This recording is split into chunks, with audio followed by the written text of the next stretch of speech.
All right, now in this unit, we're going to be talking about the research process. How do sociologists collect data to test their theories? There's a pretty standard set of procedures that we go through with every research project that we do.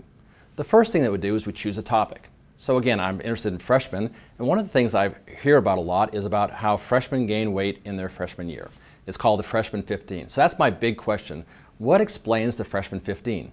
Second, I want to summarize the research that's been done by other people who have studied the freshman 15.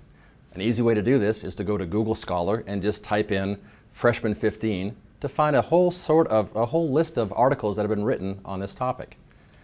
I read those articles and then I summarize that literature and try to find out what questions remain to be studied.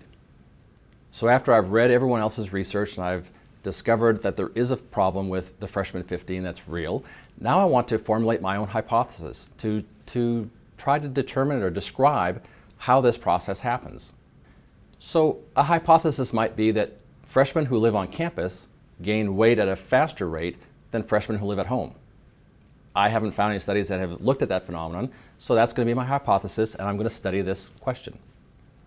The next step then is to describe how I'm going to collect my data. I'm going to do a survey of freshmen, find out how much they weighed at the beginning of the semester, how much they weighed at the end of the semester, and I also have to ask where they lived. Did they live in the dorm or did they live at home? I've got to measure all the variables in my theory. After I collect the data, now the fun part begins. I can sit down on my computer, plug all the data into a statistical package, and actually do some statistical analyses to find out if there is a significant relationship between where you live and how much weight you gain as a freshman. Now the next step is to write up a report and get that report published somewhere or presented at a conference where people can learn what I've learned. That's the research process. Come up with a question, look what other people have done, collect data, analyze the data, write a report, tell other people what I've done. That's the research process. Most of the research projects that we do look at the relationship between variables, a cause and effect relationship. The idea is that one variable is having an effect on another variable. The variable that's causing something to happen is called the independent variable. The variable that's being affected by this other variable is called the dependent variable. What we are interested in doing is looking at the relationship between the causing variable or the independent variable and the caused variable or the dependent variable. These kinds of analysis allow us to predict what will happen in the future or to explain why certain phenomena happen. Why are crime rates going up?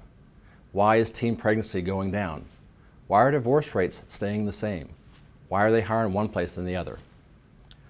One of the most complicated parts of the social science process is understanding how sampling works.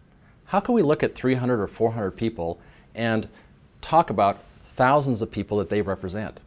What we're talking about here is sampling, and there's a whole science around sampling that's pretty complicated, but I think I can explain it to you pretty quickly. Sampling works like this. Assume you've got a population of people that you're interested in talking about. If I randomly select people from that population into a sample, and if I haven't biased that sample by only selecting women or only selecting rich people, for example, that sample should look very similar to the population.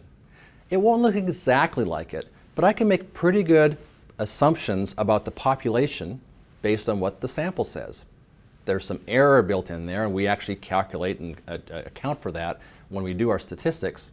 But the idea here is I can look at a small sample and make inference about the larger population. It sounds kind of complicated, but it saves us a lot of money. We're able to talk about a lot of people by only looking at a few people, and it's how sociologists do most of their research. The material that's provided in this unit will describe the different techniques that sociologists use to collect data: experimental research, field research, survey research, and so on. And be sure to check out all the additional resources I provided for you. All right, good luck.